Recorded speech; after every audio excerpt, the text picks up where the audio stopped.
Birthday पर सियासी संदेश, अजय भी बदल सकते हैं भेष।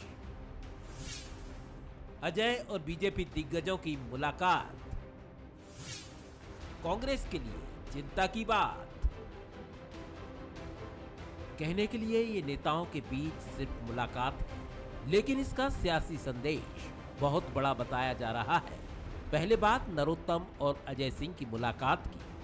पहली बार 20 सितंबर को पूर्व नेता प्रतिपक्ष अजय सिंह गृह मंत्री नरोत्तम मिश्रा के घर पहुंचे, तो अगले दिन यानी 23 सितंबर को अजय सिंह के जन्मदिन पर गृह मंत्री उनसे मिलने पहुंच गए। इतना ही नहीं, कैलाश विजयवर्गीय के आने से भी अटकलों को और बल मिल गया। अजय सिंह जी मेरे मित्र हैं, सदन में लंबा साथ रहा है हमारा जी। मैं उनके यहाँ जाता रहता था जी। वो मेरे यहाँ आ गए, इसमें कुछ है ही नहीं नई बात जी। फिर भी 30-40 मिनट की बातचीत में आप लोग सिर्फ एक दूसरे का हालचाल पूछते रहे सर, ये डाइजेस्ट नहीं होता। नहीं, उनके क्षेत्र की कुछ बातें थी जी। उनके बारे में बात करी जी। और सहज चाय वगैरह पी के आज समाप्त हो गई थी। जी। जी। कहने वाले तो ये भी कह रहे हैं कि इस बार जन्मदिन की जैसी तैयारी थी वैसी पहले कभी नहीं दिखी। कयास तो ये भी लगने लगे हैं कि क्या अजय सिंह कोई सरप्राइज दे सकते हैं, क्योंकि उनकी नाराजगी की खबरें तो बहुत दिनों से चर्चा में हैं। नहीं, वो तो गए होंगे, कोई कानून व्यवस्था ध्वस्त है तो पूछने गए थे कि गए होंगे कि क्यों ध्वस्त है, पर ये तो जन्मदिन की बधाई देने आए कि ये कानून व्यवस्था का भैया ज़्यादा मुद्दा मत उठाना। सब कांग्रेस सीनियर लोग हैं और इनके नेतृत्व में सब चुनाव लड़ जाएंगे और 2023 में कांग्रेस की फिर सरकार बनेगी कमलनाथ जी के नेतृत्व। देखिए, ये उनका अपना व्यक्तिगत रुचि अभिरुचि मिलने जुलने का ये सबको हमेशा रही है, पक्ष विपक्ष आपस में मिलते हैं, ये कोई विषय नहीं है। अजय सिंह विंध्य इलाके से आते हैं। 2018 में यहाँ कांग्रेस का परफॉर्मेंस अच्छा नहीं रहा। खुद अजय सिंह चुनाव हार गए। इसके बाद से वो अलग थलग दिखने लगे। कमलनाथ पर दिए गए उनके बयानों से भी ये माना गया कि शायद वो नाराज हैं, पार्टी में अलग थलग महसूस कर रहे हैं। संयम रखें, मामले में कोई भी व्यक्ति हो, चाहे कमलनाथ जी हो, चाहे अजय सिंह हो, चाहे जो हो, कुछ ऐसे मुद्दे होते हैं जिनसे बोलने से कुछ तकलीफ हो जाती है और भारतीय जनता पार्टी तो ऐसे मौक़ों की तलाशी करती रहती है। हम क्यों मौका दें? इस बयान के कुछ दिन बाद ही विंध्य का जिला प्रभारी भी कांग्रेस ने बदला। रीवा की जिम्मेदारी चौधरी राकेश सिंह को दी। चौधरी राकेश सिंह और अजय सिंह के बीच सियासी अनबन किसी से छिपी नहीं है, यानी कांग्रेस में अजय सिंह किस कोने में जा रहे हैं उससे वो भी अनजान नहीं है। ऐसे में अगर बीजेपी दिग्गजों से उनका मेलजोल चर्चा में है तो फिर लोग अजय सिंह के सरप्राइज को लेकर भी चर्चा कर रहे हैं। नमस्कार, मैं हूं शरद द्विवेदी और हमारा आज का मुद्दा है अजय का सरप्राइज। तो क्या कोई सरप्राइज और इंतज़ार कर रहा है अगर हम बात करें कांग्रेस के लिए, क्योंकि कांग्रेस करीब करीब 1.5 साल पहले जिस सरप्राइज से गुजरी है उससे उसकी सरकार ही नहीं गिरी, बल्कि उसका मनोबल और उसके पूरे स्ट्रक्चर पर उसका बहुत ही गहरा असर आया है। लेकिन तब के बाद स्थितियां बहुत बदल गई हैं, संभल गई है कांग्रेस, संभालने में जुट गई है अपने वरिष्ठ नेताओं को। ऐसा लगता तो नहीं है सर, क्योंकि जिस तरह से अरुण यादव, अजय सिंह जी और मैं सुरेश पचौरी जी को भी इस रूप में शामिल करूंगा कि उनकी भी मुख्य धारा की राजनीति में कांग्रेस की कोई भूमिका इस रूप में हमें अभी तक नहीं नज़र आई है जो आनी चाहिए, क्योंकि वो ये सीनियर लीडर्स हैं, मध्य प्रदेश की राजनीति को बहुत बेहतर समझते हैं। लेकिन अजय सिंह जी के जन्मदिन पर शायद ये पहला मौका है किसी भी कांग्रेस के टॉप लीडर के जन्मदिन पर जब उसके बंगले पहुंचने की होड़ बीजेपी नेताओं में लगी रही, और वो भी उन नेताओं में जो बीजेपी की नेतृत्वकर्ता की हायरकी में अच्छा खासा स्थान रखते हैं, चाहे बात कैलाश जी की हो या बात डॉक्टर नरोत्तम मिश्रा की हो। क्या मायने निकाले जाएं इसके? ट्विटर पर बधाई दे देना, संदेश जारी कर देना, एक बयान जारी कर देना, ये तो हमने देखा है, लेकिन प्रत्यक्ष रूप से गुलदस्ता लेकर बधाई देना, ये तो सर कुछ इशारा है जिसको समझना पड़ेगा। बात करेंगे इसी पर। जो मेहमान हमारे साथ हैं, मिलिए, हमारे साथ हैं वरिष्ठ पत्रकार राजनीतिक विश्लेषक दिनेश गुप्ता जी, बहुत स्वागत करता हूं दिनेश जी आपका। हमारे साथ हैं दुर्गेश केसवानी जी, प्रवक्ता युवा नेता बीजेपी के, बहुत स्वागत है। कांग्रेस की नुमाइंदगी करेंगे कांग्रेस के युवा नेता प्रवक्ता विक्की खोंगल साहब। दिनेश जी, किस तरह देखते हैं आप गुलदस्ते लेकर बधाई देना, दिग्विजय सिंह जी जब मुख्यमंत्री थे तो पटवा जी या बाबूलाल गौर या विक्रम वर्मा जी के यहाँ उनका जाना बहुत सहज होता था, लेकिन 2008 और 10 के बाद मुझे याद नहीं आता कि इस तरह से बधाई की संदेश दोनों ही पार्टियों में किसी नेता ने आपस में मुझे प्रभात जी का जरूर याद आता है, गुफराने आजम साहब के यहाँ वो पहुँच गए थे जिसकी बड़ी चर्चा रही थी, और प्रदेश कांग्रेस कार्यालय अर्जुन सिंह जी को भी श्रद्धांजलि देने पहुँचे थे। जी शरद जी, देखिए राजनीति में इस तरह की सौजन्यता की जो तस्वीरें हैं वो कम हो रही, निश्चित तौर पर कम हो रही हैं। और यदि मेल मुलाकात करता है सौजन्यता के नाते भी, तो जिस तरह के कयास लगाए जाते हैं वो आज हम अजय सिंह जी के साथ भी देख रहे हैं। वैसे भी आप राजनीति ऐसा विषय है जिसमें आप किसी भी संभावना को बिल्कुल आउटराइट रिजेक्ट नहीं कर सकते कि ऐसा नहीं हो सकता, क्योंकि जो है कुछ भी जो संभावना है वो लगातार बनी रहती है। राजनीति भी कोई शेयर मार्केट की तरह होती है, कब किस में शेयरों में उछाल आ जाए, कब किसका जो है शेयर नीचे चला जाए, ऐसे ही राजनेताओं का चेहरा भी होता है। तो आप देखिए कि जो बिंद में एक चुनाव भी होना, उपचुनाव, जिसके जो है कोई ना कोई एक सियासत भारतीय जनता पार्टी के भीतर भी चली रही होगी, क्योंकि वहाँ अजय सिंह का प्रभाव क्षेत्र है।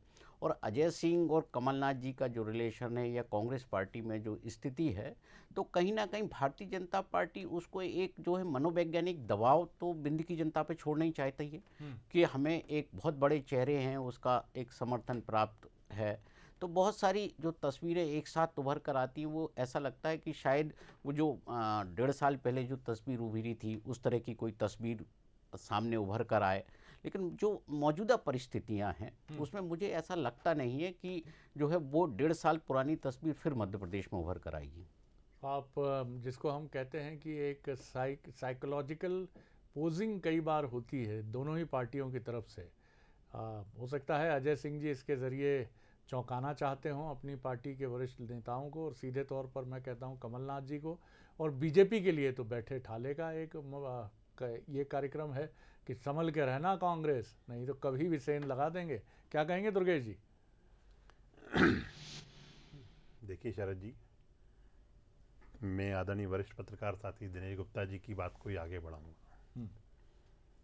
राजनीति में कुछ तो राजनीतिक परंपराएं होती हैं, कुछ सामाजिक परंपराएं होती हैं और कुछ शिष्टाचार की भेंट होती है। जो आप 20 सितंबर की बात कर रहे हैं वो निश्चित रूप से एक शिष्टाचार मुलाकात थी। तो कमलनाथ जी के जन्मदिन पे जाएंगे नरोत्तम जी? देखिए ये सब संभावनाओं पे मैं कैसे प्रतिक्रिया कर दूं उन चीज़ों पे जी, पर निश्चित रूप से जो हमारे यहाँ पे शिष्टाचार के जो परंपराएं हैं, जो मान्यता हम लोगों के हैं, हम निश्चित रूप से इन सब चीज़ों को अच्छा मानते हैं। एक सौहार्दपूर्ण वातावरण में बात होनी चाहिए। पार्टियां निश्चित रूप से एक विचारधारा के लिए हम काम कर रहे हैं, एक विचारधारा के लिए वो अपनी काम कर रहे हैं। वो विचारधारा के लिए या सत्ता प्राप्ति जो भी कह रहे हैं उसके लिए जो काम कर रहे हैं वो उनकी पार्टी के हुए। बाकी हमारे यहाँ निश्चित रूप से इन परंपराओं को मान्यता दी गई है और हम इसको सहर्ष उसको आज भी जब देखेंगे हम वी डी शर्मा जी जब माननीय अध्यक्ष जी प्रेस ले रहे थे तो उन्होंने स्पष्ट उसी टाइम जब पत्रकारों ने एक सवाल लगा तो उन्होंने सबसे पहले राहुल भैया को बधाई दी, अजय सिंह जी को, कि जन्मदिन की हार्दिक शुभकामनाएं, और उसके बाद उन्होंने कोई आगे बात की। तो ये परंपराएं हैं। मुझे लगता है कि जो राजनीति में कड़वाहटें आ रही हैं उन चीज़ से हटके भी एक सामाजिक जीवन भी तो है, उस सामाजिक जीवन में जीने उसका दृष्टिकोण भी तो है। आप देखेंगे जब से हमारी सरकार 2003 से इन परंपराओं को हमने यथावत रखा। आज सदन भी निश्चित रूप से उस हास प्रयास के उसका भी गवाह है वो सदन हमारा विधानसभा का, जो अनेक बार नेताओं में आपसी बातचीत, आपसी हंसी मजाक, आपसी ठिठोली और आपसी बातें होती रही। और डॉक्टर नरोत्तम मिश्रा जी, कैलाश विजयवर्गीय जी, इनका जीवन राजनीतिक जीवन लंबा जीवन है। डॉक्टर नरोत्तम मिश्रा जी संसदीय कार्य के पिछले कई समय से संसदीय कार्य मंत्री, उनके समय नेता प्रतिपक्ष भी राहुल भैया रहे हैं। तो एक दूसरे से परस्पर मेल मिलाप सब रहता है। पर वक्त बदलाव का जब मध्य प्रदेश में आए और जो अपनी स्क्रिप्ट आपने उसमें कहा कि राहुल भैया की और राकेश चतुर्वेदी जी की अनबन है, तो ये अनबन तो बहुत सारे लोगों को थी शुरू से ही। जिस दिन वो यात्रा निकली थी जिसमें कमलनाथ जी और सिंधिया जी लेके प्रदेश भर जो भोपाल में उनका स्वागत हुआ था, उसी अनबन वहाँ पे समझ में आ गई थी कि दोनों नेताओं की अनबन है। उसके बाद जो नेता जो चाहे सुरेश पचौरी जी की बात कर लें वो हाशिए मतलब उसके अलावा अनेक नेता, सिर्फ एक फिगर कांग्रेस का रह गया मध्य प्रदेश में, वो कमलनाथ जी। बाकी जो नेता थे वो सब हाशिए पे। फिर चाहे तो सुरेश इसको पचौरी हम जी इस की तरह बात कर। समझें कि ये वैसा सामाजिक सौहार्द नहीं है जो आपने दिखाया था, जिसमें 22 लोग जो हैं आपके कलेजे के लखते जिगर जिगर हो गए थे। ये वैसा सामाजिक सौहार्द नहीं है, ये दूसरे तरह का सामाजिक सौहार्द है। देखिए वो वो राजनीतिक था। नहीं, वो भी राजनीतिक था। वो भी हम शुरू से ही, पहले दिन से ही हमारे सब नेता कहते थे इस कि सादगी पे कौन न मर जाए खुदा, लड़ते हैं लेकिन हाथ में तलवार भी नहीं। विक्की खोंगल साहब बोलिए। जी जी। शरद जी, राजनीतिक शिष्टाचार की, जैसे हमारे दोनों वरिष्ठ साथियों ने बात की है, पैनलिस्ट ने, राजनीतिक शिष्टाचार की जहाँ तक बात है तो मैं इससे पूर्णतः सहमत हूँ कि अब जहाँ देश में राजनीतिक जो शिष्टाचार की परंपराएं हैं वो एक डाउनफॉल की तरफ दिखाई देती हैं, वहाँ इस प्रकार के मेल जोल या राजनीतिक एक दूसरे के साथ परस्पर अच्छे संबंध बनाने की अगर नियत से कोई कार्य किया जाए तो इसमें मुझे कोई दो राय दिखाई नहीं देती है। मतलब कमलनाथ जी जल्दी जाएंगे, नरोत्तम मिश्रा जी। कमलनाथ जी तो अभी भुट्टा पार्टी में, आपको ध्यान होगा कि वहां पर मौजूद थे, उन्होंने शिरकत की थी और बड़ा ही एक सौहार्दपूर्ण वातावरण मध्य प्रदेश की राजनीति में बनाने का प्रयास किया था। वो वातावरण इसलिए बनाने का शरद जी प्रयास किया था कि मध्य प्रदेश के सामने फिलहाल जो चैलेंजेस जो है विकराल रूप लेकर, जो एक्चुअल समस्याएं जमीनी स्तर पर खड़ी हुई हैं, चाहे वो महंगाई, बेरोजगारी, महिला अत्याचार या अभी हाल ही में एनसीआरबी की रिपोर्ट आई है उसको लेकर, या शराबबंदी जो अभी हाल ही में उमा जी ने जो बातें कही हैं शराब से रिलेटेड, अपराधों से रिलेटेड, या ब्यूरोक्रेसी और राजनीतिक हलकों में जो टकराहट सामने दिखाई दे रही है आज मध्य प्रदेश में, खासतौर से वैश्विक महामारी से जिस प्रकार से हम जूझ के आगे निकलकर खड़े हो रहे हैं, हम दो पैरों पर दोबारा उठने का प्रयास कर रहे हैं, इसमें राजनीतिक शिष्टाचार और राजनीतिक सौहार्द की सबसे ज़्यादा आवश्यकता आज हमें मध्य प्रदेश के, अगर हमें कांग्रेस और भाजपा को अलग अलग करके एक जागरूक युवा के रूप में भी देखूं तो राजनीतिक सर कुछ अपनी पार्टी में भी बढ़ा लीजिए सौहार्द। 100% हमारी पार्टी में तो हम एक छत्री के नीचे हम मध्य प्रदेश की अगर बात करें तो हम कमलनाथ जी की छाया तले मध्य प्रदेश कांग्रेस लगातार काम कर रही है। अभी दमोह उपचुनाव के बाद से लगातार आप देखिए भारतीय जनता पार्टी के नेताओं की, अगर हम इनके संगठन की भी हम बात करें तो लगातार भारतीय जनता पार्टी में इस प्रकार की राजनीतिक नोकझोंक और जो है एक कोऑर्डिनेशन की कमी भारतीय जनता पार्टी में आपको ज़्यादा दिखाई देंगी। आप देखेंगे कि किस प्रकार से नालायक, निकम्मा और किस प्रकार से निकृष्ट शब्दों का जो प्रयोग किया गया। इसके अलावा भी खुद चुने हुए जनप्रतिनिधि चाहे बिजली समस्या को लेकर आवाज़ उठाते हुए दिखाई दे, चाहे कोरोना के मिसमैनेजमेंट को लेकर आवाज़ अपने संगठन के खिलाफ उठाते हुए दिखाई दे। उमा भारती जी ने अब एक अल्टीमेटम दे दिया है शराबबंदी को लेकर, तो आप इसको किस तरीके से देखेंगे? हमारे नेताओं के जन्मोत्सव, हमारे नेताओं के शादी की सालगिरहों में आप भारतीय जनता या सत्तारूढ़ दल के रूप में एक स्वप्न तो नहीं देख सकते हैं कि यहाँ की जो है राजनीतिक स्वप्न तो नहीं देख सकते। आपको तो अभी फिलहाल फोकस हमारा ये होना चाहिए कि 2.5 लाख करोड़ का सर कर्ज है हमारे सर पर, हम दो पैरों पर दोबारा खड़े होने का प्रयास कर रहे हैं एक प्रदेश के रूप में, एक देश के रूप में, एक राष्ट्र के रूप में। तो ऐसा अगर वातावरण उस दिशा में जाता है तो निश्चित रूप से स्वागत योग्य है, लेकिन इसको राजनीतिक चश्मे से पाला बदलने और उस दृष्टिकोण से यदि देखने का प्रयास किया जा रहा है तो मुझे लगता है कि भारतीय जनता पार्टी पहले अपने कुनबे की ओर जल्दी से आप अपना कमेंट दे लीजिए। मुझे लगता है शरद जी हमारे साथी विषय से भटक के बातें करने लग गए। संगठन की चिंता तो कर रहे हैं ये, अगर इतनी ही कांग्रेस की करते संगठन की तो आज इनका हश्र ये नहीं होता। एक इन्होंने बात कोरोना को लेके की, तो कोरोना में पूरा देश जान चुका है, पूरा प्रदेश जानता है कि जब सेवा का समय आया था तो कांग्रेस के नेता सभी जगह से नदारद थी। और अभी ये दीदी की बात कर रहे हैं तो उस फोबिया से ये निकल ही नहीं पा रहे हैं। जब से 2003 से इनकी सरकार दीदी की वजह से गई है तो उस फोबिया से बाहर नहीं निकल पा रहे हैं। और जो विषय पे लोग बात कर रहे हैं, महंगाई पे बात करिए। जब जीएसटी काउंसिल की बैठक हुई तो क्यों आपने आपके जहाँ पे आपकी सरकारें हैं क्यों नहीं आप एक कदम आगे बढ़ के आए? आप कहीं एग्जाम्पल सेट करके तो बताइए प्रदेश में कि हमारी जहाँ पे सरकार है हम वहाँ ये कर रहे हैं। सिर्फ आरोप भर लगा देने से इतनी नहीं हो जाती शरद जी। राजनीति करनी है तो राजनीतिक उस चीज को लेके आप कहीं तो किसी चीज को प्रूफ करिए। जनता की अदालत है आपके पास, आप मीडिया में आके अपनी बातें रख सकते हैं, अदालत में जा सकते हैं, पर इन सब चीजों पे मेरे को लगता है शायद कांग्रेस को विश्वास नहीं है, सिर्फ मीडिया पे आके आरोप लगा भर देने से तीसरी करना चाहती है। दिनेश जी, ये एक बड़ा अहम सवाल जो दोनों मित्र हमारे कह रहे हैं, एक कह रहे हैं कि ये सिर्फ सामाजिक सौहार्द का प्रतीक है।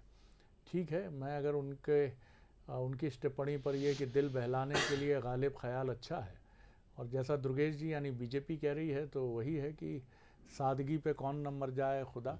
लेकिन सच्चाई है क्या? क्या आपको लगता है कि कांग्रेस को चोट पहुंचाने के लिए, मैं अजय सिंह जी की बात नहीं करता, खाटी कांग्रेसी हैं, परंपरा से कांग्रेसी हैं, कांग्रेस में नंबर 2 नंबर 3 माने जाने वाले दिग्गज नेता अर्जुन सिंह जी, दिवंगत अर्जुन सिंह जी के पुत्र हैं, शायद वो ये फैसला या नहीं ही करेंगे, लेकिन क्या ये तैयारी है अंदर अंदर बीजेपी की और इसके लिए चुनाव के नज़दीक आने का इंतज़ार किया जा रहा है? देखिए शरद जी, मैंने कहा ना कि हम किसी भी संभावना को एकदम खारिज नहीं कर सकते जी। जो है, आप देखिए कि अजय सिंह जी सरप्राइज़ देते हैं या कांग्रेस पार्टी उनको कोई प्राइज़ देती है इस मुलाकातों के तौर पर, तो ये भी जो है राजनीति में ये भी एक संभावना बनी रहती है। क्योंकि जिस तरह के 2018 के चुनाव परिणाम थे, वो खासकर बिंद में जिस तरह के चुनाव परिणाम आए थे, वो कांग्रेस पार्टी के लिए नहीं, अजय सिंह जी के लिए खुद के लिए भी वो एक जो है चौंकाने वाले परिणाम थे। तो कहीं ना कहीं उन चुनाव परिणामों से जिस तरह से उनको अलग थलग किया गया उसके बाद, तो वो पार्टी की जो प्रदेश की राजनीति उसमें इतने भी वो नहीं है कि उनका एक अपना आभा मंडल है, प्रभाव क्षेत्र है, फॉलोअर्स हैं, कि आप उन्हें बिल्कुल दरकिनार कर दें। तो उनके जो समर्थक हैं उनमें कहीं ना कहीं ये जो है बेचैनी तो है।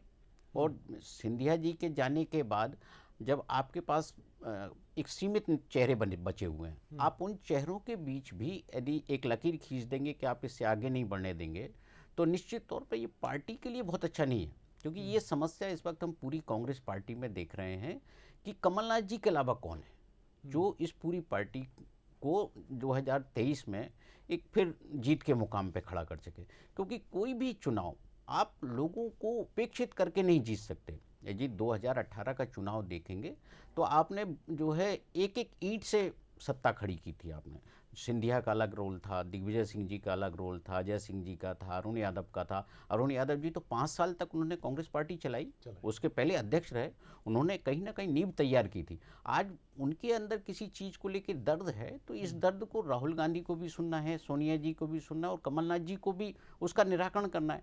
क्योंकि बगैर आप अपने सिपाहियों के या अपने साथ नहीं, इस कहीं ना कहीं संवाद की कमी जो दिख रही है ना, कि डायलॉग कौन स्टार्ट करे। देखिए जो लोग उपेक्षित हैं वो खुद तो दरवाजे जाएंगे नहीं, और अजय सिंह जी जैसे नेता को आज क्या कमलनाथ जी के दरवाजे जाना चाहिए कि मेरा उपयोग करिए।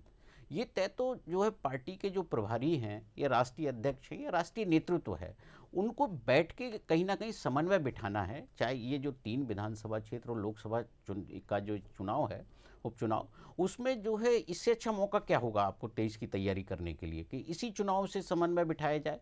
लेकिन मुझे लगता है कि जैसे पंजाब है या छत्तीसगढ़ है या राजस्थान के मुद्दे जो है राष्ट्रीय नेतृत्व के पर प्रायोरिटी पर ज़्यादा है, मध्य प्रदेश शायद अभी प्रायोरिटी पर नहीं है। अजय सिंह जी का ये एक इंटरव्यू मुझे याद आता है जो कुछ साल पहले मैंने ही उनसे बात की थी। उनका एक शब्द मुझे याद आता है जो ऑन रिकॉर्ड ऑन कैमरा था कि लगता है मध्य प्रदेश हाईकमान के रडार पर नहीं है। क्योंकि तब भी स्थितियां यही थी, ये शायद 2007-8 की बात है, 2006-7 की, और ना कोई केंद्रीय नेता मध्य प्रदेश आता था, सोनिया जी या राहुल जी, और ना कोई और बड़ा नेता। और ये क्रम माफ़ कीजिएगा अभी तक बना है। विक्की खोंगल साहब, ये सवाल तो बनता है साहब कि कंसोल करने के लिए, सांत्वना बंधाने के लिए राहुल जी को आना चाहिए। अगर कहीं कोई कम्युनिकेशन गैप है, बड़े नेताओं की अभी भी श्रृंखला है आपके पास, जयराम रमेश जी हैं, शशि थरूर साहब हैं, और देख लें और पुरानी पीढ़ी में चले जाएं तो वो लोग भी मौजूद हैं आपके पास। हरीश रावत जी पंजाब में मसला सुलझा ही रहे हैं। मध्य प्रदेश में मुकुल वासनिक जी को भी आए हुए करीब 2-2.5 महीने हो गए, जो प्रभारी हैं मध्य प्रदेश की। शरद जी, मुकुल वासनिक जी अगर की व्यस्तताओं के कारण वे उनका दौरा अभी रिसेंटली नहीं बन पाया, लेकिन हमारे राष्ट्रीय सचिव जो हमारे प्रभारी हैं अलग अलग संभागों के, वो लगातार दौरे कर रहे हैं। अभी विंध्य की सीट हो चाहे हमारी अन्य जो अभी आने वाले उपचुनावों की बात करें, हमारे लोकसभा के अंदर भी हमारे सीपी मित्तल साहब ने जो है लगातार बैठकें ली हैं खंडवा में, और चाहे हमारे त्रिपाठी जी हों, हमारे जितने सचिव गण हैं, राष्ट्रीय सचिव जो हैं, वो लगातार अपने अपने संभागों पर फोकस कर रहे हैं। अभी यहाँ पे कंसोल की अगर आप बात कर रहे हैं तो कंसोल जैसी तो कोई स्थिति अभी बनी ही नहीं है। हमारे नेताओं के बीच में कोऑर्डिनेशन पूरी तरीके से, जब भी कमलनाथ जी होते हैं, हर मीटिंग में, हर सभा में हमारे सारे वरिष्ठ नेता वहाँ पर उपस्थित होते हैं। अगर अभी आप 28 उपचुनावों की बात करेंगे तो 28 उपचुनाव में मैं स्वयं इस बात का प्रत्यक्षदर्शी हूँ कि अजय सिंह जी कमलनाथ जी के साथ एकमात्र वे नेता थे जो कमलनाथ जी के साथ हेलीकॉप्टर में लगभग प्रत्येक सीट के ऊपर वे गए और उन्होंने सिंधिया जी के खिलाफ, जब सिंधिया जी ने हमारी पार्टी के साथ में या सिंधिया जी ने पार्टी छोड़ी, तो उनको सबसे ज़्यादा क्रिटिसाइज करने का काम यदि किसी ने किया हो तो अजय सिंह जी ने किया है। कल का अजय सिंह जी का प्रेस नोट आप उठा के देखिए जो कांग्रेस कमेटी से जारी हुआ है, उसमें उन्होंने कृषि जो व्यवस्थाएं हैं, कृषि को लेकर जो कृषि अधिकारियों की कमी है, 71 गांव में एक कृषि अधिकारी है, उसको लेकर शिवराज सरकार की आलोचना की है। वे शिवराज सरकार की प्रत्येक नीति की लगातार अपने बयानों के माध्यम से, अपने मीडिया में दिए गए अपने वक्तव्यों के माध्यम से लगातार हर समस्या को प्रमुखता से उठा रहे हैं मध्य प्रदेश कोंगल की। साहब, मैं तो अजय सिंह जी की क्रेडिबिलिटी पर मैं प्रश्न नहीं खड़ा करता हूं। वो बहुत संजीदा, बहुत गंभीर राजनेता हैं, लेकिन राजनीति कैसे पहलू बदलती है ये आपसे भी नहीं छिपा है। आप ही के एक प्रत्याशी जो अखिल भारतीय सेवा के अधिकारी भी रहे, वो एक दिन पहले तक आपके साथ यानी कांग्रेस के साथ घूम रहे थे और उसके अगले दिन जब उनका फॉर्म बी भी पहुंच गया था तो उन्होंने घोषणा की कि वो बीजेपी से चुनाव लड़ेंगे। सर बिल्कुल निश्चित रूप से इस प्रकार के हथकंडों में, इस प्रकार की नीतियों के अंदर जो छुप के और बहुत ही डिस्क्रीट तरीके से योजनाबद्ध तरीके से जो है वो करने का करना चाहूंगा कि रणनीतियों में कहीं ना कहीं भारतीय जनता पार्टी बहुत माहिर है। ये बात कहीं किसी से छिपी हुई नहीं। देखिए शरद जी जितना ध्यान और जितना ये स्टडी भाजपा पे कर रहे हैं, मेरा निवेदन है अगर कांग्रेस की आप स्टडी करना शुरू कर दोगे, जैसा गुप्ता जी ने भी अभी उस बात को इंगित किया कि कांग्रेस में कहीं पर भी कुछ भी अच्छा नहीं चल रहा है। बड़े नेताओं में चाहे कमलनाथ जी सिर्फ वन मैन आर्मी के रूप में काम कर रहे हैं। आज जो अनबन चल रही है, कमलनाथ जी अरुण यादव जी की अनबन चल रही है, राहुल भैया के साथ अनबन चल रही है, सुरेश पचौरी जी के साथ अनबन चल रही है, कांतिलाल भूरिया जी की ये अनबन नहीं, हमारे यहाँ तो मेल मिलाप आप हैं और हम उन्हीं मुद्दों पे आपके साथ बैठे हैं। हमारे सब बड़े वरिष्ठ नेता एक दूसरे से आपसे मिलते हैं, परस्पर बातचीत होती है। दिल मिले या न मिले हाथ मिलाते रहिए। मैं मतलब कह रहा हूँ, एक शेर याद आ हमारे तो निश्चित रूप से दिल भी मिले हुए, हाथ भी मिले हुए आपसी हम लोगों के। बाकी जो स्टडी हमारे कांग्रेस के मित्र कर रहे हैं उनके लिए सलाह है। अभी वहाँ पे कैप्टन ने भी सलाह दी इनको पंजाब में कि बच्चों से बाहर निकल के कांग्रेस को काम करना चाहिए। तो इनको कुछ चीज़ों से सीखना चाहिए और आगे बढ़ना चाहिए अगर कांग्रेस का भविष्य सुरक्षित करना है तो। दिनेश जी, अगर हम देखें बीजेपी की आज की स्ट्रैटेजी को, तो बीजेपी की स्ट्रैटेजी यही है कि वो ये चीज़ तो समझ गई है, पश्चिम बंगाल में भी हमने देखा, हालांकि ये कितनी कारगर है ये वक्त बताएगा कि हमने बाबुल सुप्रियो जैसे व्यक्ति को आते और जाते हुए देखा। तो ये चीज़ अगर कहीं ना कहीं एक बहुत डीपली बॉन्डिंग में नहीं जाती है, जैसी सिंधिया जी और उनके टीममेट्स की बीजेपी के साथ हुई, और इसका रिसेंटली उदाहरण है ग्वालियर चंबल संभाग का उनका दौरा, जिसमें बीजेपी ने अपनी रीति नीति ना होते हुए भी उस रोड शो को सफल बनाने में, और नरेंद्र सिंह तोमर जैसे कद्दावर केंद्रीय मंत्री भी वहाँ मौजूद रहे। तो ये तो एक मॉडल की बात हो गई, लेकिन क्या बीजेपी इस मॉडल को और दोहराना चाहेगी आने वाले समय में, क्योंकि कांग्रेस का संख्या बल बहुत अच्छा है और पुरानी चीज़ों को वो उठाएगी तो चुनाव में मजबूती से खड़ी भी नज़र आ सकती है? देखिए शरद जी, पश्चिम बंगाल हो या महाराष्ट्र हो, अलग अलग तरह के सिनेरियो हैं। जो मध्य प्रदेश में एक जिस संभावना को लेके ये सब हुआ, आगे मुझे नहीं लगता कि अब भारतीय जनता पार्टी को इन सब की आवश्यकता है, क्योंकि जो कांग्रेस है वो एक तरह से वॉक ओवर की स्टेज पर जा रही है धीरे धीरे भारतीय जनता पार्टी को देने के लिए। क्योंकि आप देखिए कि जब उपचुनाव की स्थितियां हैं तो मुख्यमंत्री जी जो है वो जन दर्शन पर निकले हुए हैं, चुनावी सभाएं कर रहे हैं, और जो मुख्य विपक्षी दल है, ये चिंता का विषय इसलिए भी है, जो वॉकओवर की स्थिति मैंने कहा, क्योंकि आम आदमी का उसकी समस्याओं का रिप्रेजेंटेशन कौन करेगा? अल्टीमेटली करना तो विपक्ष को ही होता है। सत्ताधारी दल जो है वो एक उसकी अपनी एक लिमिटेशन होती है, और वो भी भारतीय जनता पार्टी जैसा सत्ताधारी दल जो अपने अनुशासन से बंधा होता है, क्योंकि कांग्रेस पार्टी में तो तब भी जो लोग मुखर होते हैं तो ये एक चिंता का विषय है कि कांग्रेस पार्टी उन मुद्दों के साथ नहीं जा रही जो जनता के मुद्दे हैं। तो फिर चुनाव में वो क्या करेगी? आपके केवल जो है कास्ट फैक्टर पे जाओगे, आप जो है ये लगाओगे कि इस कास्ट को हम टिकट दे देंगे तो शायद हम जीत जाएंगे, विनेबिलिटी चांसेज हमारे बढ़ जाएंगे। लेकिन ये जब आम चुनाव में आप जाते हो तो तस्वीर फिर जो है थोड़ी सी बदल जाती है। तो आपको जो विपक्ष को सक्रियता तो उसकी दिखना चाहिए, हाउस में हो या कहीं हो, आप वो सक्रियता एक एब्सेंट है प्रदेश में भी। ये साहब बहुत बड़ा जिसको कहते हैं मोरल ऑफ द स्टोरी है कि कांग्रेस अभी भी 135 साल पुरानी पार्टी, पुरानी सोच और दृष्टि और उन मूल्यों को लेकर शायद सोचती है कि उसका फल या उसका परिणाम उसके पक्ष में जाएगा। जैसा 28 सीटों के उपचुनाव में कांग्रेस को ये भरपूर भरोसा था कि उसके साथ जो तथाकथित छल किया गया है उसका लाभ उसको चुनाव में मिलेगा और जनता ये मानेगी कि उसको 5 साल का जनादेश मिला है, तो ये 28 सीटों में से 20 से अधिक सीटें जीतकर वो फिर से सरकार बनाने की तरफ बढ़ सकती है। ऐसा नहीं हुआ क्योंकि वक्त बदला है। लोग आपको जिस नज़रिए से देखते हैं उसको कोसने से फ़ायदा नहीं है। आपको उस नज़रिए को समझना होगा कि अगर लोगों ने 28 सीटों के इलेक्शन में आपको फिर से उतना मौका नहीं दिया जितना बीजेपी पर भरोसा जताया, तो ऐसा क्यों हुआ? और आप अगर 2023 में भी यही मानते हैं कि आपका किसान कर्ज माफ़ी, आपके साथ जो तथाकथित दगा हुआ है, आप इन सब को लेकर जाएंगे, सिंधिया जी को घेरेंगे, मंत्रियों को घेरेंगे जो सिंधिया जी के साथ इस समय बीजेपी में हैं, तो शायद ये सही रणनीति नहीं होगी। हर दिन नया है, हर सुबह नई है और कांग्रेस शायद अभी अपने अतीत में और गौरवशाली अतीत में उलझी है। उलझी है क्या, ये कांग्रेस ही जानती है। बहुत धन्यवाद विक्की जी, धन्यवाद दुर्गेश जी, धन्यवाद दिनेश जी। बने रहिए बंसल न्यूज़ पर। नमस्कार।